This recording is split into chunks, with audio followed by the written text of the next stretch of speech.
Alhamdulillah, di pagi hari ini kita bisa kembali melanjutkan kajian kita yang tertunda semalam tentang Qasasul Anbiya, Qissatu Nabiyillahi Dawud alaihi salatu wassalam. Nabi Dawud alaihi salatu wassalam adalah nabi yang Allah subhanahu wa ta'ala karuniakan banyak keutamaan, terutama dari nabi-nabi Bani Israel. Karena satu-satunya nabi dan yang pertama dari kalangan nabi Bani Israel yang Allah subhanahu wa ta'ala berikan dua karunia yang sangat besar, karunia dari langit dan karunia dari bumi. Adapun karunia dari langit, Allah subhanahu wa ta'ala wahyukan kepada Nabi Allah Daud untuk menjadi seorang nabi. Dan ini keutamaan yang luar biasa, diangkatnya beliau menjadi seorang nabi. Adapun dari bumi, maka Allah subhanahu wa ta'ala angkat beliau menjadi raja. Padahal ma'ruf tradisi Bani Israel bahwa kalau dia seorang raja maka mesti keturunan Yahuda, dan kalau dia seorang nabi maka dia mesti keturunan Lawa. Akan tapi Nabi Daud alaihi salatu wassalam menggabungkan dua keistimewaan ini, nabi plus raja. Dan sudah ma'ruf kisahnya ketika Nabi Allah Daud alaihi salatu wassalam terpilih menjadi pasukan khusus Raja Talut, dan dia orang yang paling muda kala itu, usianya masih 17 tahun. Tetapi Allah subhanahu wa ta'ala memberikan karunia kepada siapa yang dikehendaki.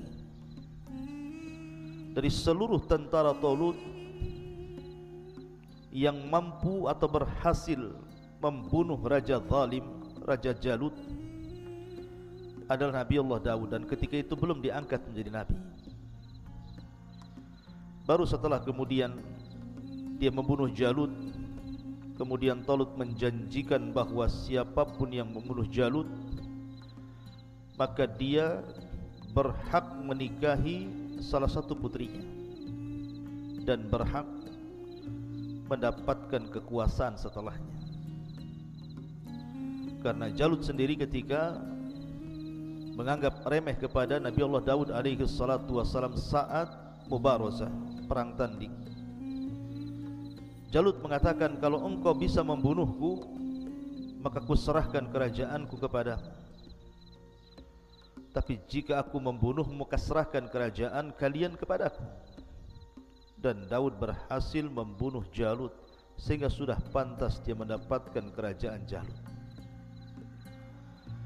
Ma'asyiral muslimin yang dimuliakan Allah subhanahu wa ta'ala, terlebih Setelah kemudian Nabi Allah Daud alaihi salatu wassalam menikah dengan salah satu putri daripada Talut, dari sini Allah subhanahu wa ta'ala firmankan, wa atainahu al-hikmah, dan Allah subhanahu wa ta'ala berikan al-hikmah, maksudnya kenabian. Maka resmilah Daud alaihi salatu wassalam diangkat oleh Allah subhanahu wa ta'ala menjadi nabi.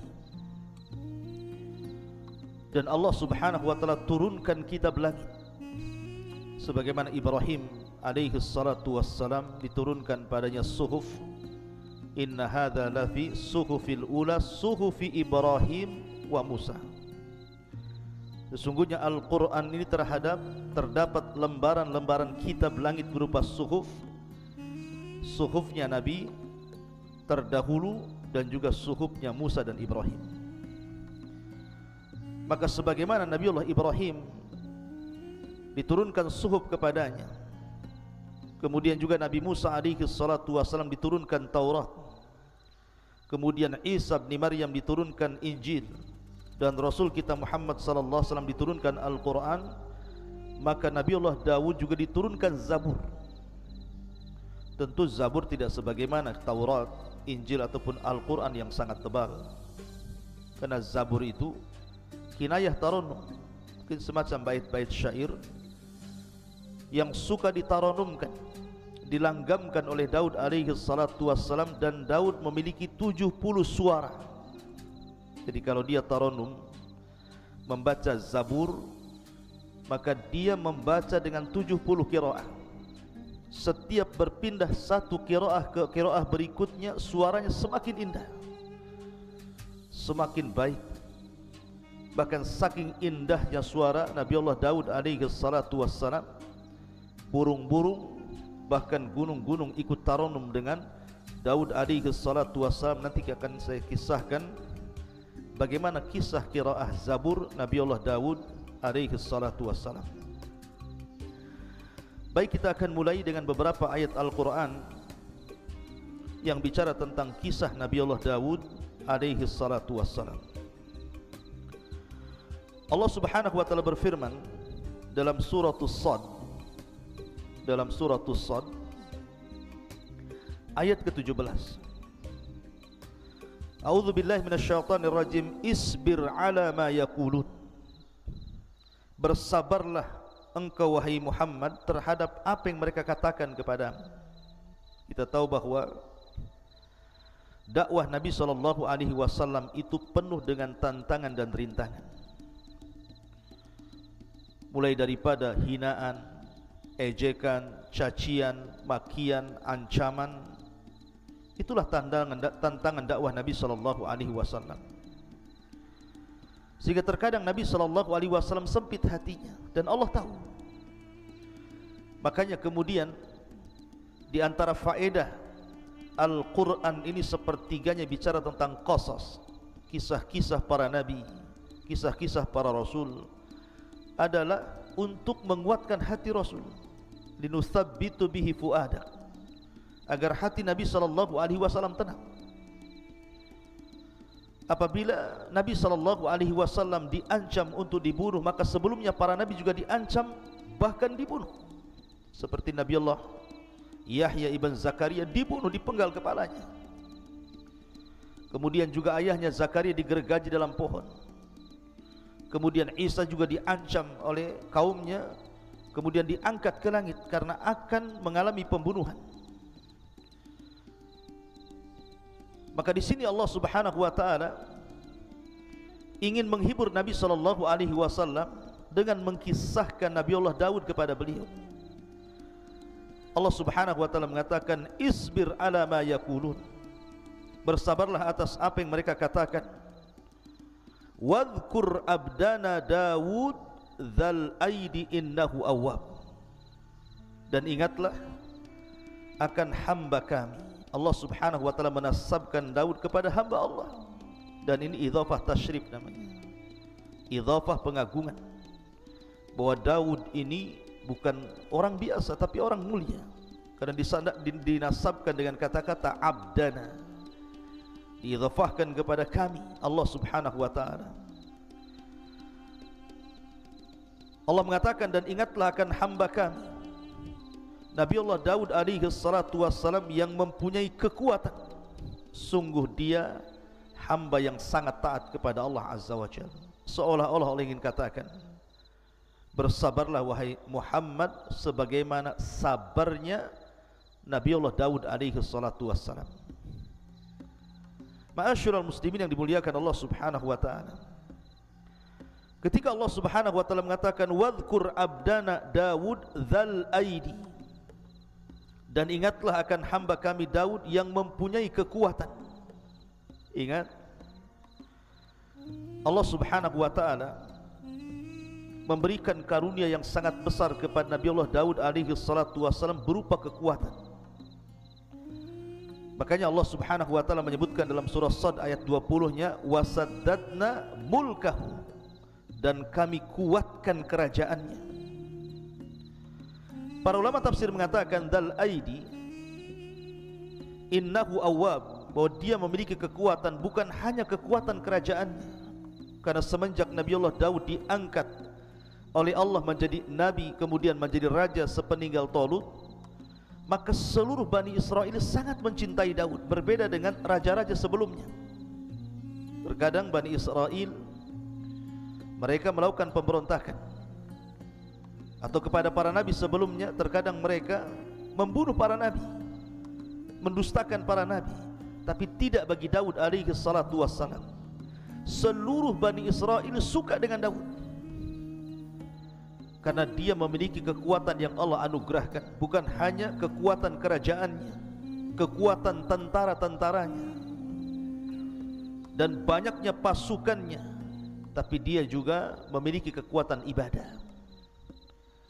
Bahkan Nabi SAW menggambarkan dalam sebuah hadis, ahabbus siyami ilallah siyami Daud, kana yasumu yawman wa yuftiru yawman, wa ahabbus salati ilallah salati Daud, salatu Daud kana yanamu nisfal laili wa yakumu thuluthahu wa yanamu sudusahu. Muttafaqun alaih. Kata Nabi SAW, sebaik-baiknya puasa, kata Nabi SAW, sebaik-baiknya puasa adalah puasa Daud alaihi salatu wassalam. Makanya ada sahabat namanya Abdullah ibn Amr ibn As, salah seorang sahabat Rasul yang suka mencatat. Makanya Abu Hurairah radhiyallahu anhu mengatakan, orang yang paling banyak hafalan hadis dari Rasul itu adalah diriku, kecuali Abdullah ibn Amr bin As. Dia lebih banyak mengumpulkan riwayat dari Rasul karena dia mencatat. Lah Abdullah ibn Amr ibn As ini suka dengan puasa. Terkadang dia puasa satu hari, kemudian tidak puasa satu hari. Terkadang dia ingin puasa seterusnya karena dia sanggup melakukannya, kalau bisa setiap hari puasa. Tapi Nabi SAW ketika itu mengatakan, sum yauman wa aftir yauman. Walaupun engkau sanggup berpuasa tiap hari wahai Abdullah ibn Amr, tetaplah kau harus berpuasa satu hari dan meninggalkan puasa satu hari. Wa dzalika siyamu Daud, itulah puasanya Nabi Daud. Wa huwa afdhalus siyam, dan itu seutama-utama puasa. Kata Abdullah bin Amr, ya Rasulullah, inni utiku afdhala min, aku bisa lebih baik daripada Daud, setiap hari puasa pun aku sanggup. Tapi Rasul mengatakan, la afdhala min dzalik, tidak ada yang lebih afdal dibandingkan puasa Daud. Puasa satu hari, tinggalkan satu hari. Kemudian Nabi SAW mengatakan, wa ahabus salati ilallah salatu Daud, dan seutama-utama salat, maksudnya salat sunnah, adalah salatnya Nabi Daud. Beliau tidur di pertengahan malam, kemudian bangun di sepertiganya, kemudian tidur di seperenamnya. Jadi Nabi Daud alaihi salatu wassalam itu terkenal qawwaman sawwaman. Kalau malam hari dia salat malam, dan kalau siang hari dia berpuasa. Dan dia seorang mujahid, seorang pemberani. Allah berikan kecerdasan kepada Daud alaihi salatu wassalam. Ma'asyiral muslimin yang dimuliakan Allah Subhanahu wa taala. Makanya para ulama mengatakan, Di antara sebab kekuasaan Daud itu karena 3 perkara. Pertama, fi jundihi, dari segi tentaranya sangat kuat dan banyak pasukannya dan tidak pernah terkalahkan. Yang kedua, wa quwwatihi, Allah berikan kekuatan ibadah, bukan hanya kekuatan kerajaan tetapi kekuatan ibadah. Dan tentu yang terakhir, nikmatun minallahi alaih, karena itu nikmat yang Allah anugerahkan kepada Daud alaihi salatu wassalam. Apa saja nikmat yang Allah anugerahkan kepada Nabi Allah Daud? Allah lanjutkan dalam surah Sad ayat 18-nya, inna sakharnal jibala ma'ahu yusabbihna bil asyi wal israh, sungguh kamilah yang menundukkan gunung-gunung itu untuk bertasbih bersama Daud pada waktu petang dan juga pada waktu pagi. Wat-tayra mahsyurah, wat-tayra mahsyuratan kullu lahu awwab, bukan hanya gunung-gunung ditundukkan kepada Nabi Allah Daud alaihi salatu wassalam, sampai kepada kami tundukkan burung-burung dalam keadaan terkumpul masing-masing sangat taat kepada Allah Azza wa Jalla. Jadi kisahnya begini, saya sudah ulangi dari awal tadi, Nabi Daud itu diberikan kehebatan bacaan Zabur. Kalau dia tarannum luar biasa. Dan itu diisyaratkan kepada sabda Nabi SAW ketika memuji orang-orang Asy'ariyun. Jadi ada kabilah di Yaman namanya Asy'ariyin, kabilahnya Abi Musa al-Asy'ari. Itu dikenal dengan suara Al-Quran yang sangat merdu. Jadi apabila pasukan Asy'ariyun ini berangkat jihad bersama Rasul, safar untuk berjihad, maka apabila di malam hari, kan yang terlibat dalam perang itu bukan hanya satu kabilah, berkabilah-kabilah, salah satunya kabilah Asy'ariyun. Apabila Nabi SAW beristirahat di malam hari dan pasukan pun beristirahat, Nabi SAW tahu di mana letak kabilah Asy'ariyun beristirahat, walaupun banyak kabilah. Sampai-sampai dia mengatakan, inilah a'lamu maudi al-Asy'ariyina indal jais. Aku tahu di mana letaknya kabilah Asy'ariyun di tengah-tengah pasukan. Kenapa? Karena kebiasaan mereka suka solat malam dan tarannum Al-Quran, dan suaranya indah. Makanya suatu malam Nabi SAW suatu ketika berjalan-jalan ke ganggang rumah-rumah kota Madinah, melihat-lihat kondisi sahabatnya. Rupanya Nabi terhenti dengan sebuah rumah, karena di zaman itu sudah terbiasa dari rumah-rumah kaum muslimin itu keluar suara tawan, maksudnya suara bacaan Al-Quran seperti suara tawan. Manusia disibukkan dengan bacaan Al-Quran. Jadi Rasul kalau lewat di rumah ini keluar suara Al-Quran, di rumah itu keluar suara Al-Quran. Dan itulah kehebatan para sahabat, menghidupkan malam mereka dengan Al-Quran. Berbeda dengan di zaman sekarang, yang keluar dari rumah itu bukan Al-Quran, justru sesuatu yang melalaikan dari Al-Quran, suara musik, bahkan suara-suara candaan, suara-suara tertawa yang tidak ada gunanya. Bahkan hal-hal yang diharamkan pun keluar dari rumah-rumah kaum muslimin. Tapi di zaman itu tidak ada suara yang keluar dari rumah kaum muslimin di malam hari kecuali bacaan Quran. Sehingga Nabi SAW terhenti di salah satu rumah. Rupanya rumah itu adalah rumahnya Abu Musa al-Asy'ari radhiyallahu anhu. Maka Rasul tertegun mendengar suara bacaan Abu Musa al-Asy'ari yang luar biasa, merdu. Sampai Rasul tidak sadar waktu berjalan mendekati waktu subuh. Maka Rasul baru tersadar, langsung dia pulang. Kemudian persiapan sholat subuh. Setelah sholat subuh, dia panggil Abi Musa al-Asy'ari radhiyallahu anhu dan mengatakan, ya Aba Musa, semalam aku terhenti di samping rumahmu dan aku mendengar suara Al-Quran yang begitu menakjubkan dan indah. Maka kata Abi Musa al-Asy'ari, ya Rasulullah, kalau seandainya aku tahu kau berada di samping rumahku, ku indahkan lagi bacaanku. Kata Rasul, ya Aba Musa, laqad utita mizmar min mazamiri ali Daud. Wahai Aba Musa, Allah sudah anugerahkan kepadamu suara indah seperti suara Daud dan keluarganya ketika tarannum Zabur. Saking indahnya. Dan saya katakan Daud memiliki 70 suara. Setiap satu suara berpindah ke suara berikutnya, maka suara itu jauh lebih indah dibandingkan suara sebelumnya. Sampai-sampai Allah gambarkan dalam surah As-Sad ayat 18-19 ini, ketika Nabi Allah Daud tarannum Zabur, maka burung-burung akan datang dari mana-mana, kemudian akan bernaung di atap rumahnya, di atap istananya.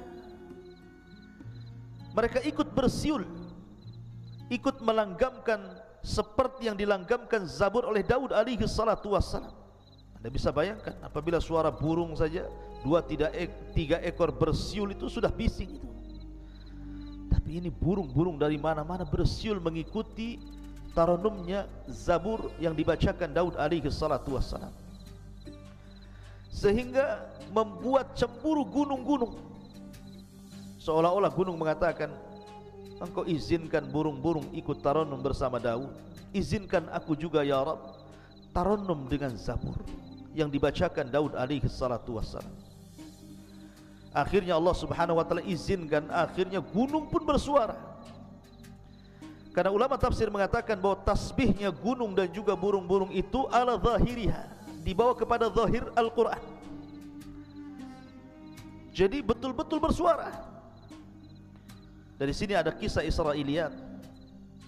Ketika sudah terlampau ramai suara burung, suara gunung, sehingga suara Daud otomatis mengecil. Karena suara burung saja sudah, kalau sudah berkicau itu melebihi suara manusia. Maka Daud mengadu kepada Allah Azza wa Jalla, ya Rabb, kalau aku tarannum Zabur sementara suara burung begitu bisingnya, suara gunung juga sama, bagaimana kau bisa mendengar suara Zabur yang kubacakan untukmu? Maka dari situ kemudian Allah mengutus Jibril alaihi salatu wassalam, kemudian membawa Nabi Allah Daud ke dalam sebuah lubang ke dasar bumi. Sesampainya kemudian masuk ke dalam lubang ke dasar bumi itu, maka Jibril kemudian mengambil sebuah batu yang retak. Tiba-tiba batu itu dibelah, rupanya ada ulat di situ. Kata Jibril alaihi salatu wassalam, ya Daud, fasma mada yaqulu dud, dengarkan apa yang diucapkan oleh dud itu, maksudnya oleh ulat di dalam pecahan batu itu. Rupanya Daud mendekatkan telinganya, rupanya dia sedang bertasbih kepada Allah Azza wa Jalla. Kata Jibril, lihat, ini ulat di dasar bumi bertasbih, Allah mendengarnya.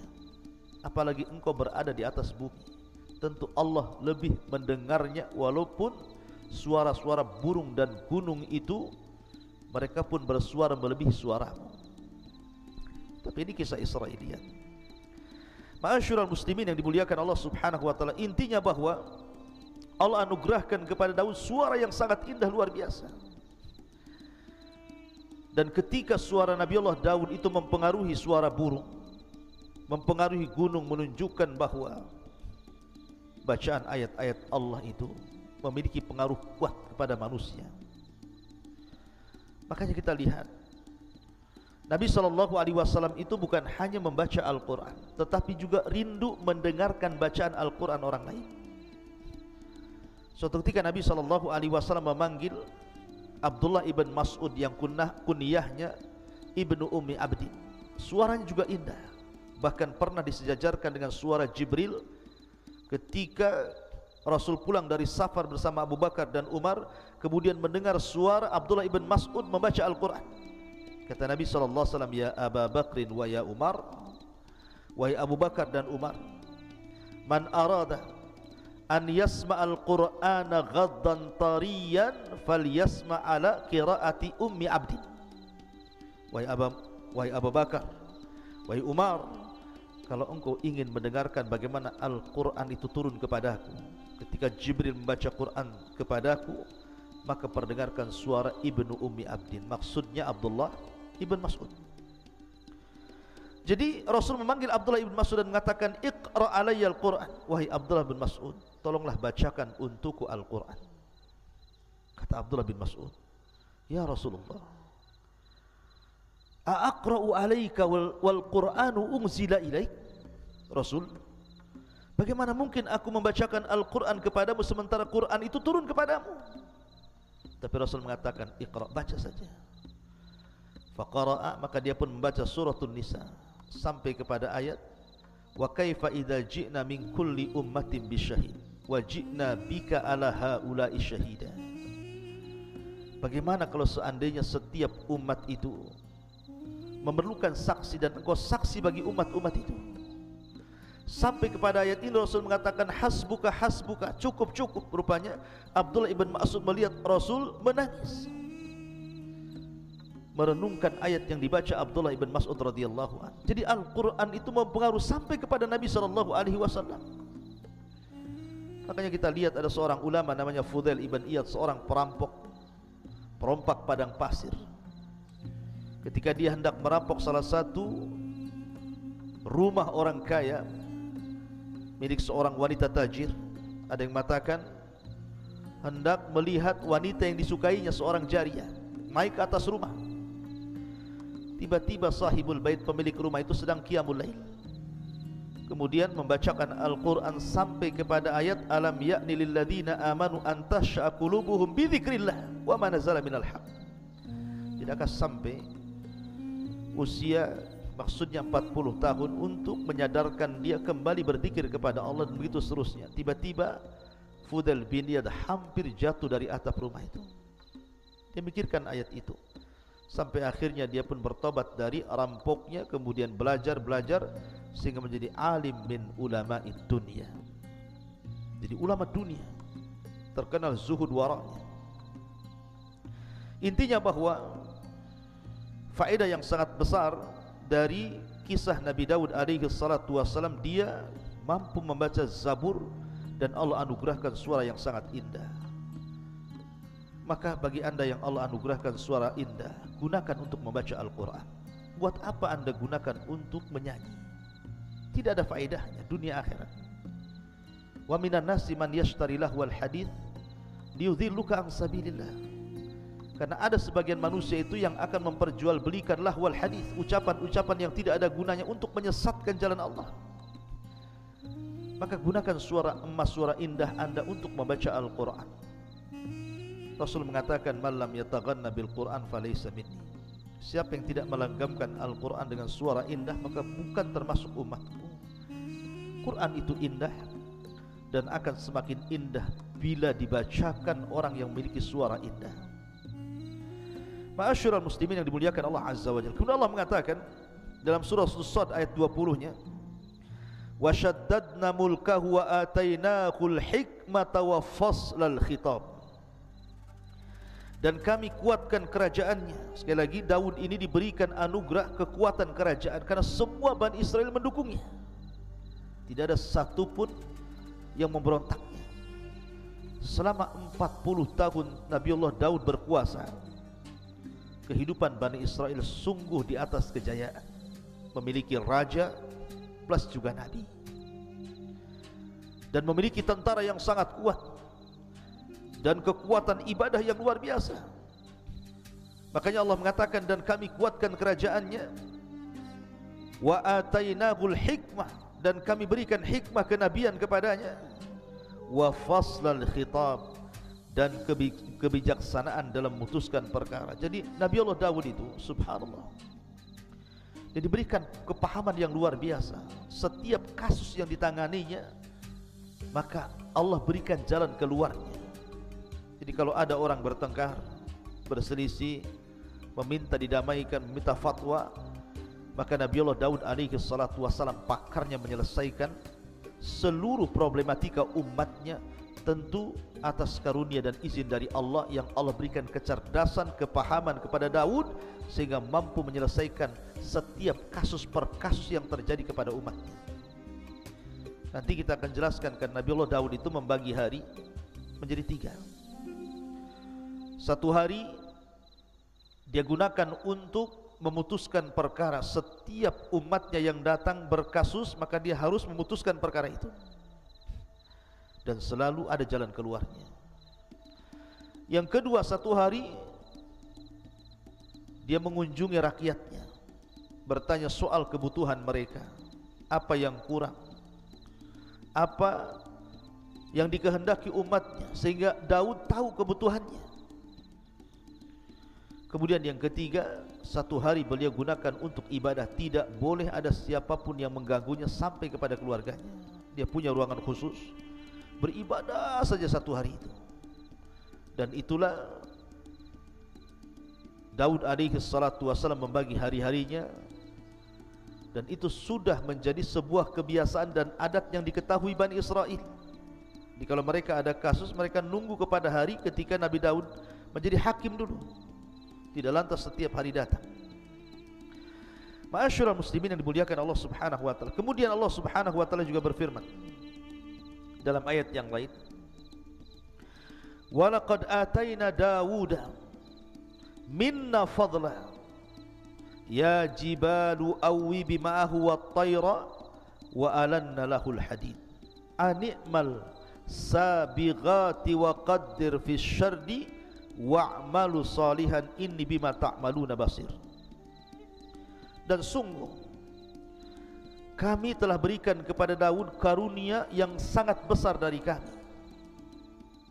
Kemudian Allah mengatakan, wahai gunung-gunung, wahai burung-burung, bertasbihlah berulang-ulang bersama Daud, dan kami telah melunakkan besi untuknya. Buatlah baju besi yang besar-besar dan ukurlah anyamannya, dan kerjakanlah kebaikan, sungguh aku maha melihat apa yang kamu kerjakan.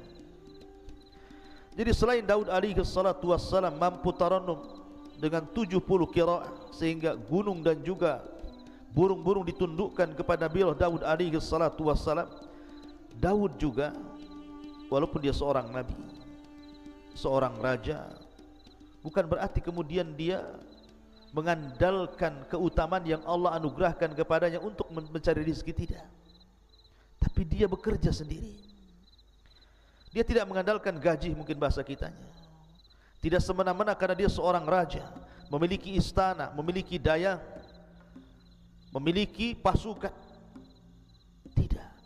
Daud bekerja sendiri dengan keringatnya. Salah satu pekerjaan yang masyhur, dan ini salah satu mukjizat yang Allah anugerahkan kepada Daud juga, dia mampu membuat baju besi tanpa ada pembakaran api. Jadi kalau seandainya saya analogikan seperti Anda membuat kue, mengadon roti, cukup dengan tangan, dikuel-kuel mungkin bahasa kitanya, dirakit sendirian dengan tangannya, seolah-olah sudah ada panas di dalam tangannya itu, sehingga dia membuat baju besi itu tinggal membelok-belokkan saja. Dan dia adalah orang yang pertama kali membuat baju besi perang. Makanya wajar kalau tentaranya kuat, karena di zaman itu tidak dikenal tentang baju besi. Dialah yang mencetus pertama pembuatan baju besi dengan mukjizat dari Allah Subhanahu wa taala, mampu merangkai baju besi tanpa harus dibakar. Cukup kemudian dirakit dengan tangannya, dan baju besinya sangat indah, sangat kokoh. Dia walaupun besi tetapi ringan dipakai. Dan itu keutamaan Nabi Allah Daud, dan itu bagian daripada mukjizat yang Allah anugerahkan selain daripada faslul khitab tadi. Dan ini juga pelajaran bagi anak-anak muda. Terkadang banyak orang-orang yang kemudian kuliah tinggi-tinggi dengan harapan setelah selesai kuliah langsung menjadi direktur perusahaan, owner perusahaan. Ya, terkadang ada orang yang seperti itu. Tapi terkadang Allah uji setelah dia kuliah tinggi-tinggi, rupanya pengangguran, malas. Dia malu untuk bekerja, umpamanya ngojek kah, driver apa gitu kan, atau bangunan, atau mungkin jualan kecil-kecilan. Alasannya, saya sudah sarjana, sudah S3 pun, tak mungkinlah saya bekerja seperti kalian yang tidak sekolah. Subhanallah. Daud alaihi salatu wassalam ini jauh lebih mulia dibandingkan Anda. Dia seorang raja, memiliki istana, dayang-dayang, kekuatan, kekayaan. Bahkan dia seorang ahli ibadah yang tidak pernah meninggalkan puasa dan tidak pernah meninggalkan qiyamul lail. Tapi dia juga bekerja. Makanya terkadang ada orang-orang yang malas sehingga menjadi peminta-minta. Kita lihat di lampu merah itu, terkadang kita melihat Orangnya kuat, kekar, masih muda, kerjanya minta-minta. Lihatlah bagaimana Nabi Allah Daud mengajarkan kepada kita. Walaupun dia seorang nabi, seorang raja, dilimpahkan karunia yang banyak, tetap saja dia bekerja dengan amalan tangannya. Makanya Nabi SAW bersabda, ma akala ahadun ta'aman qad khairan min an ya'kula min amali yadihi. Wa anna Nabi Allah Daud kana ya'kulu min amali yadihi. Tidaklah seseorang itu memakan sebuah makanan yang jauh lebih baik dibandingkan makan itu hasil jerih payah tangannya.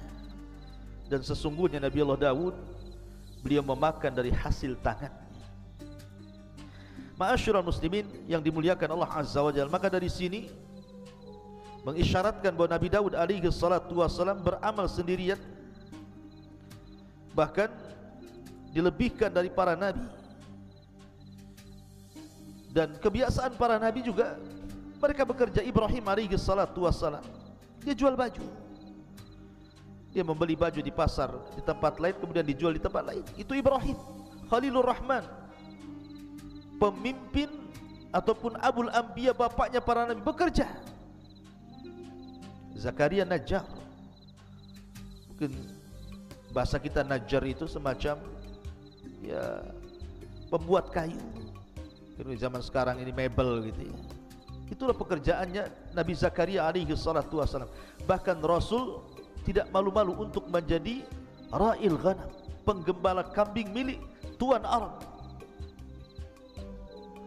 Dan begitulah para nabi mengajarkan kepada kita agar kita bekerja dan bekerja mencari yang baik dan halal. Kulu min thayyibati ma razaqnakum. Ma'asyiral muslimin yang dimuliakan Allah Subhanahu wa taala. Kemudian kalau kita melihat bagaimana keistimewaan Nabi Allah Daud alaihi salatu wassalam, juga Allah Subhanahu wa taala berfirman di dalam Al-Qur'anul Karim, wa laqad atayna Dawuda wa Sulaiman ilma wa qala alhamdulillahi alladhi faddalana ala katsirin min ibadinal mu'minin. Dalam surah An-Naml ayat 15 Allah katakan, dan sungguh kami berikan kepada Daud dan Sulaiman ilmu yang banyak. Kemudian keduanya pun bersyukur kepada dan mengatakan, alhamdulillah, segala puja dan puji hanya milik Allah yang telah mengaruniakan kepada kami dibandingkan kebanyakan dari hamba-hambamu yang beriman. Bersyukur. Jadi Daud dan juga Sulaiman mengajarkan kepada kita, nikmat apapun yang Allah anugerahkan kepada kita itu datang dari Allah. Bersyukurlah kepada Allah Azza wa Jalla akan nikmat itu. Aku itu nikmat dari Allah. Jangan seperti Qarun, yang awalnya dia seorang pembaca Taurat hebat, memiliki suara indah membaca Taurat. Qarun itu orang yang dekat dengan Nabi Musa, ahli ibadah. Awalnya dia baik. Ketika dia baru dianugerahkan rizki oleh Allah Azza wa Jalla, dia masih mau sedekah, bayar zakat. Tapi setelah Allah anugerahkan kekayaan yang begitu besar kepada Qarun, dia pun sombong dan mengatakan, innama utitu min ilmin indi, kekayaan ini datang dariku, bukan dari Allah, karena kecerdasanku. Mungkin bahasa kitanya, karena saya sudah kuliah tinggi-tinggi, kalau saya sekarang kaya, jadi manajer, jadi owner perusahaan, wajar, itu karena kecerdasanku. Dia lupa bahwa yang berikan rizki itu Allah Subhanahu wa ta'ala. Akui itu nikmat dari Allah. Bersyukur dengan cara mengeluarkan rizki Allah itu kepada sesuatu di jalan Allah. Karena banyak orang-orang itu yang mencari rizki dengan cara halal, tetapi kemudian diinfakkan dengan cara yang haram. Harta anda akan ditanya di hadapan Allah, min aina iktasabahu wa fima anfaqahu. Kemana? Dari mana kau hasilkan harta itu, kemana kau belanjakan? Semua akan ditanya. Maka di sini pelajaran yang sangat berharga dari Nabi Allah Daud dan juga Sulaiman putranya. Beliau memuji Allah Subhanahu wa taala, alhamdulillah. Makanya Nabi Allah Sulaiman alaihi salatu wassalam diberikan anugerah kekayaan yang mungkin jauh lebih hebat dibandingkan ayahnya. Tapi dia mengatakan, hadza min fadli rabbi, ini semua karunia Allah. Liyabluwani aashkuru an akfur. Sengaja Allah menguji diriku, kata Sulaiman, apakah aku akan menjadi hamba Allah yang bersyukur ataukah menjadi hamba Allah yang kufur. Karena bagaimanapun kekayaan itu difirmankan Allah Azza wa Jalla, kalla innal insana la yatgha an ra'ahu istaghna. Betapa banyak orang-orang yang kemudian melampaui batas dalam hidupnya ketika Allah berikan kecukupan kepadanya. Na'udzubillah. Ma'asyiral muslimin yang dimuliakan Allah Subhanahu wa taala, ketika para ulama memberikan catatan bahwa dalam surah An-Naml ayat 15 ini, walaqad ataina Dawuda wa Sulaimana ilma wa qala alhamdulillahilladzi faddalana ala katsirin min ibadihil mu'minin, dan sungguh kami telah berikan kepada Daud dan juga Sulaiman ilmu yang banyak. Kemudian keduanya memuji Allah dan mengatakan segala puja dan puji hanya milik Allah yang telah melebihkan kami dari kebanyakan hamba-hamba Allah yang beriman. Allah berikan nikmat yang luar biasa kepada dua nabi ini. Salah satunya Nabi Allah Daud alaihi salatu wasallam. Apa saja nikmat yang Allah anugerahkan kepada Nabi Allah Daud alaihi salatu wasallam? Yang pertama, al-quwwah al-ilmiyah, kekuatan pengetahuan yang cerdas. Makanya Allah mengatakan dalam surah Al-Baqarah ayat 251, wa 'allamnahu wa 'allamahu mimma yasha. Dan Allah ajarkan pengetahuan kepada siapa dari hambanya sesuai dengan kehendaknya. Ma'asyiral muslimin yang dimuliakan Allah Azza wa Jalla, dan Nabi Allah Daud diberikan pengetahuan yang luar biasa, kepahaman, kecerdasan yang luar biasa. Yang kedua, al-quwwatul badaniyah, dia dianugerahkan kekuatan badan, kekuatan fisik, sehingga tadi bisa membuat baju besi dengan tanpa ada pembakaran. Cukup dengan tangannya saja dirangkai sedemikian rupa, akhirnya menjadi baju besi. Dan Allah katakan dalam surah Saba ayat 10, wa alanna lahul hadid, dan Allah lembutkan besi kepada Daud alaihi salatu wasallam, dan itu bentuk kekuatan fisik beliau. Kemudian yang ketiga, quwwatul mulki bitaskhiril asbabil madiyati wal ma'nawiyati liuqawi mulkahu min kathratil junud wa husni sirati wal adli wal fasli fil khusumat. Kekuatan kerajaan dengan berbagai macam sebabnya, sehingga dengan kecerdasannya dan kekuatan fisiknya akhirnya kuat kerajaannya, dicintai oleh Bani Israel. Dia mampu mengelola kerajaan begitu baik, tentaranya kuat, dan dia memiliki akhlak yang sangat mulia dan dicintai rakyatnya. Dia seorang yang adil dalam memberikan keputusan, dan dia paham bagaimana cara menyelesaikan sebuah urusan, permasalahan, problematika yang dihadapi umatnya. Makanya Allah mengatakan wasyadadna mulkahu dalam surah Sad yang saya tadi bacakan ayat 20, dan kami kuatkan kerajaannya. Kemudian yang keempat, al-isabatu fil qawli wal fahmi fil qadha, tepat sasaran apabila memutuskan sebuah perkara. Kalau ada orang konflik bermasalah, datang kepada Nabi Daud, langsung bisa diselesaikan urusannya, seketika langsung selesai urusannya. Makanya Allah mengatakan wa atainahul hikmata wa faslal khitab, faslal khitab, paham dengan urusan orang. Kemudian yang nomor 5, al-manzilatul aliyatu indallah, dan ini yang paling luar biasa. Daud memiliki keistimewaan yang tinggi di sisi Allah Subhanahu wa taala, sehingga Allah mengatakan dalam surah Sad ayat 25, faghafarna lahu dzalik wa inna lahu indana la zulfa wa husnal ma'ad.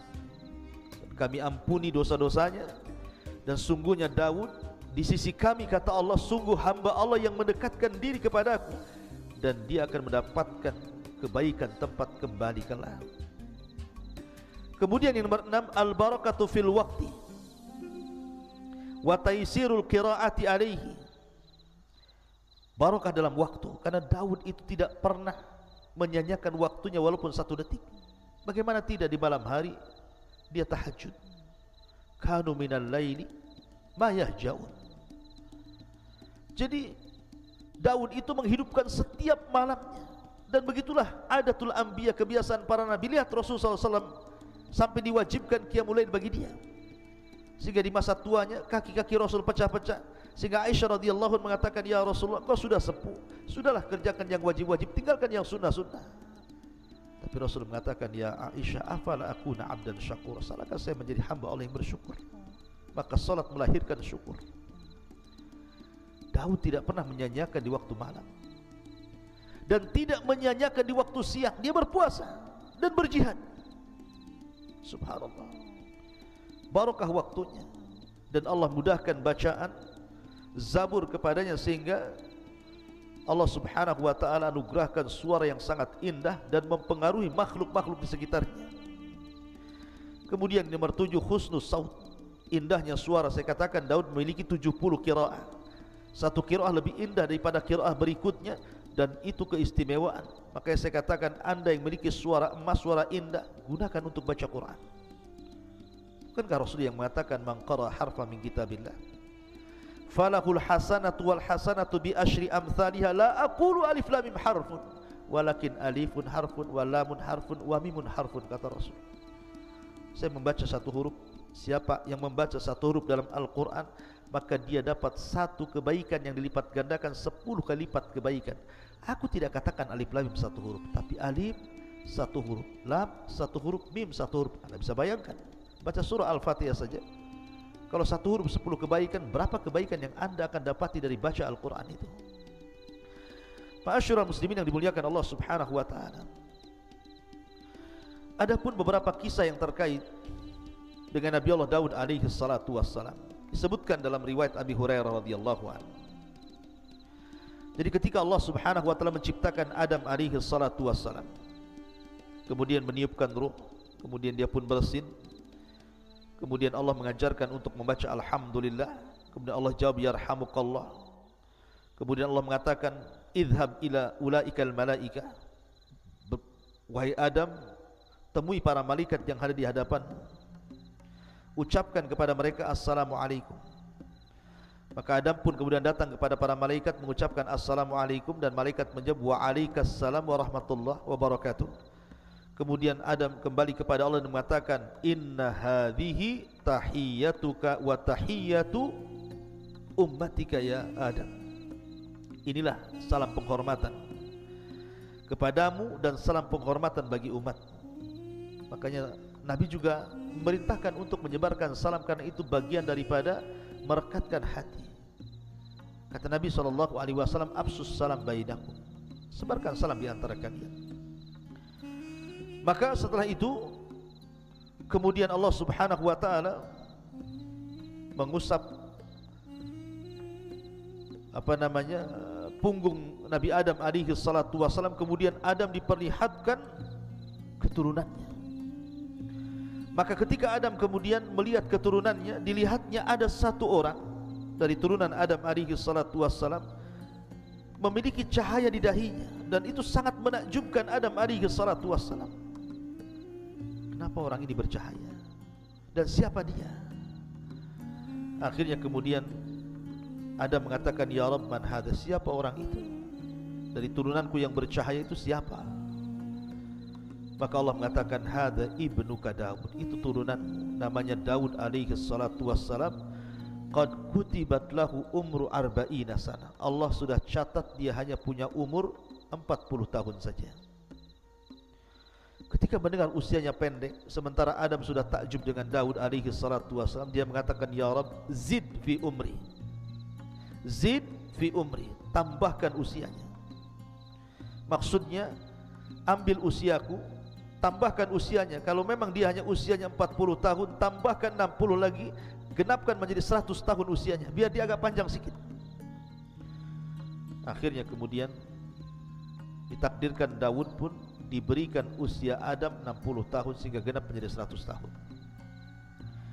Di saat Adam sudah berusia 940 tahun, artinya sudah waktunya dia wafat, datang malakul maut, dan Adam sudah sepuh.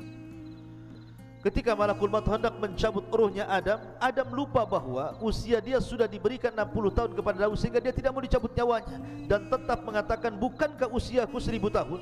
Tunggulah 60 tahun lagi, katanya. Malaikat maut mengingatkan, bukankah usiamu sudah diberikan kepada anak cucumu Daud alaihi salatu wassalam? Adam lupa. Makanya dari situlah manusia disebut al-insan, diambil dari kata nisyan, lupa. Karena Adam lupa, maka lupa ini pun berlaku kepada setiap turunan Adam. Maka kita disebut insan. Tapi lihat di sini ada hubung kait antara Nabi Allah Adam alaihi salatu wasallam dengan Nabi Allah Daud. Karena keistimewaan Daud sampai Adam menyisihkan usianya 60 tahun untuk Nabi Allah Daud alaihi salatu wassalam. Ma'asyiral muslimin yang dimuliakan Allah subhanahu wa ta'ala. Kemudian kisah yang kedua, ketika Nabi Daud alaihi salatu wassalam, kita tahu bahwa Nabi SAW bersabda dalam hadis, masih dari hadis Abu Hurairah radhiyallahu anhu yang terdapat dalam Musnad Imam Ahmad. Jadi Daud itu memiliki kecemburuan yang luar biasa dalam ibadah. Jadi kalau seandainya dia keluar, idza kharaja, kalau dia keluar, ughliqat al-abwab falam yadkhul ala ahlihi ahad. Kalau dia keluar, dia tutup ruangan khusus sampai keluarganya pun tidak boleh masuk ke ruangan itu sampai dia kembali. Jadi suatu ketika dia keluar, zata yaumin wa ghallaqatid dar, dan dia pun menutup ruangannya khusus itu, tidak boleh ada yang masuk sampai keluarganya. Kemudian fa aqbalat imra'atuhu, tiba-tiba kemudian salah satu istrinya melihat pintu rumah yang sudah ditutup oleh Nabi Daud alaihi salatu wasallam tiba-tiba terbuka. Rupanya kata Nabi, faida rajulun qaimun wastadda, tiba-tiba ada seorang laki-laki yang berdiri di tengah-tengah ruangan itu. Faqalat liman fil bait, siapa orang yang di rumah itu? Min aina dakhal, dari mana dia masuk? Padahal pintunya tertutup rapat. Akhirnya kemudian Nabi Daud alaihi salatu wassalam pun datang. Dia melihat ada seorang laki-laki. Kemudian Daud mengatakan, man anta, siapa kamu, berani sekali kau masuk ke ruanganku ini? Maka orang ini mengatakan, ana alladhi ahabul muluk wala yamtani'u minni syai'un, saya adalah malaikat yang paling ditakuti dan tidak ada yang mampu menghalangi aku sedikit pun. Faqala Daud, anta, maksudnya apakah kamu malakul maut? Maka dia mengatakan, ya, saya malakul maut. Fa marhaban bi amrillah, maka dia pun mengatakan, selamat datang, kalau ini memang perintah Allah subhanahu wa ta'ala, maka aku sudah siap. Akhirnya kemudian dia pun dicabut rohnya di tempat itu. Ma'asyiral muslimin yang dimuliakan Allah subhanahu wa ta'ala. Kemudian kisah yang lain, Nabi Allah Daud alaihi salatu wassalam dan seorang wanita atau dua orang wanita. Jadi ada kisah dua orang wanita, dua-duanya punya bayi, dan itu disebutkan dalam Sahih Bukhari dan Muslim dari Abu Hurairah radhiyallahu an, bainama imra'atani ma'ahuma ibnahuma ja'a dhi'bu fa dhahaba bibnin ihdahuma. Jadi dua orang wanita ini dua-duanya punya bayi, mandi di sebuah sungai. Bayinya diletakkan begitu saja. Datanglah serigala kemudian memakan salah satu dari bayi itu. Lah dua saudari ini akhirnya saling mengklaim bahwa bayi yang masih hidup adalah bayinya. Kata adiknya, ini bayi saya. Kata kakaknya, ini bayi saya. Akhirnya keduanya menghadap Nabi Allah Daud alaihi salatu wassalam. Lah kakak yang tertuanya mengatakan kepada Daud bahwa ini bayi saya, kemudian berhujjah. Sehingga Daud terpengaruh dengan ucapan wanita itu dan mengatakan, kalau begitu bayi ini milikmu. Yang adiknya menangis. Sampai datang anaknya Nabi Allah Sulaiman mengatakan, wahai ayahku, izinkan aku untuk memutuskan perkara ini. Kata ayah, silakan. Maka Nabi Allah Sulaiman mengatakan, kemarikan bayimu itu. Bagaimana kalau saya potong jadi dua bayimu, dari pusar ke bawah ambil, dari pusar ke atas kau ambil. Rupanya sang adik mengatakan, ya Nabi Allah Sulaiman, kalau engkau harus melakukan seperti itu, tidak usah, aku ikhlas. Aku berikan bayi ini kepada kakakku, katanya. Kata Nabi Allah Sulaiman, sungguh bayi itu milikmu. Kenapa? Nabi Allah Sulaiman melihat bahwa ada hubung kait antara wanita dengan bayi ini. Ada perasaan yang sangat lembut. insting yang sangat kuat, memang itu anaknya.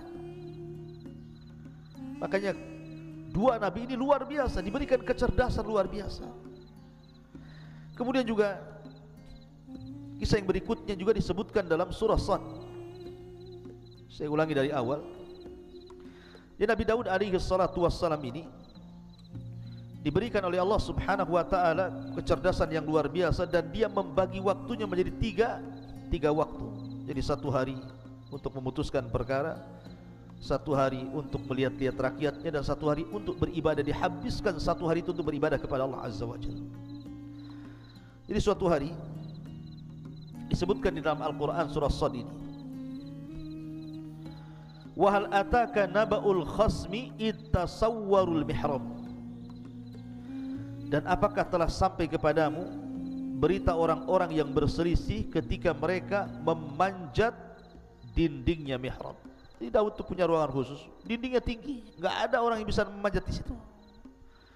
Tapi suatu malam yang harusnya Nabi Daud itu hari itu dia gunakan untuk ibadah, kan ada hari lain untuk memutuskan perkara, tiba-tiba ada dua orang yang memanjat ke dalam pagarnya. Manusiawi, Daud takut, ini siapa kok bisa manjat pagar? Ya. Kemudian Allah mengatakan, iddakhalu ala Daud fafazi'a minhum.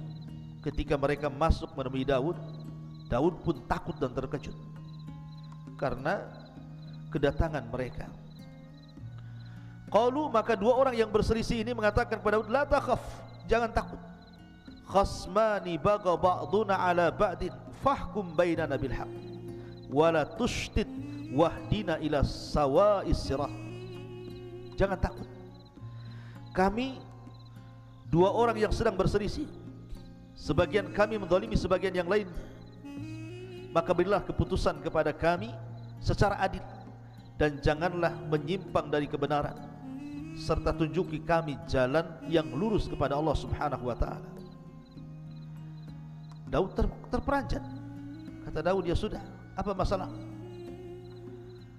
Kemudian yang salah satu ini dari dua orang yang berselisih, yang satu diam saja, tapi yang satu bicara terus. Inna hadza akhi, ini saudaraku. Lahu tis'un wa tis'una na'ja, dia mempunyai 99 ekor dari kambing betina. Waliya na'jatun wahid, dan aku hanya mempunyai seekor kambing betina saja. Faqala aqfilniha wa azzani fil khitab, lalu dia berkata, serahkanlah kambingmu itu kepadaku, dan dia mengalahkan aku dalam perdebatan. Qala laqad dhalamaka bisu'ali na'jatika ila ni'aji, Daud berkata, sungguh dia telah berbuat zalim kepadamu dengan meminta kambingmu itu untuk ditambahkan kepada kambingnya. Jadi dua orang ini, yang satu punya kambing 99 ekor, yang satu memiliki satu kambing. Yang 99 ekor ini bersiasat supaya satu kambing ini diserahkan kepadanya sehingga genap menjadi 100. Jadi yang satu kambing, yang pemilik kambing ini meminta agar Nabi Daud menyelesaikan masalahnya. Ini orang ini mendolim sama saya, masa saya punya satu kambing mau diambil? Maka Allah subhanahu wa ta'ala kemudian mengatakan, wa inna kathiran minal khulata la yabghi ba'duhum ala ba'di illa alladhina amanu wa amilus salihat wa qalilum mahum wa dhanna Daud annama fatannahu fastaghfara rabbahu wa kharra raki'an wa anam. Kalau Allah subhanahu wa ta'ala mengatakan, dan sungguh memang banyak di antara orang-orang yang bersekutu itu benar-benar berbuat zalim sebagian mereka kepada sebagian yang lainnya. Masalahnya di sini Nabi Daud alaihi salatu wassalam dalam hal ini memang kurang bijak. Karena Nabi Allah Daud alaihi salatu wassalam hanya mendengarkan satu pihak dan tidak mendengarkan pihak lain. Dia hanya mendengarkan dari pihak orang yang satu kambing itu, yang mempunyai satu kambing, dan tidak mendengarkan pihak yang kedua yang memiliki 99 kambing. Masalahnya apa sehingga dia mau ngambil satu kambing itu? Harusnya kan dua-duanya. Oke, masalahnya apa? Karena kalau orang berserikat itu kebanyakan mereka pasti ada masalah. Karena Allah yang mengatakan kalau orang sudah berserikat dalam usaha, kebanyakan itu satu dengan yang lain pasti saling menzalimi. sedikit sekali orang yang bersyirikat itu berakhir dengan kebaikan, rata-rata berakhir dengan keburukan. Satunya menzalimi, satunya mendustai, satunya mengambil hasilnya, satunya begitu seterusnya. Ada yang mengatakan asbab nuzul ayat ini, dan ini sekali lagi kisah Bani Israel.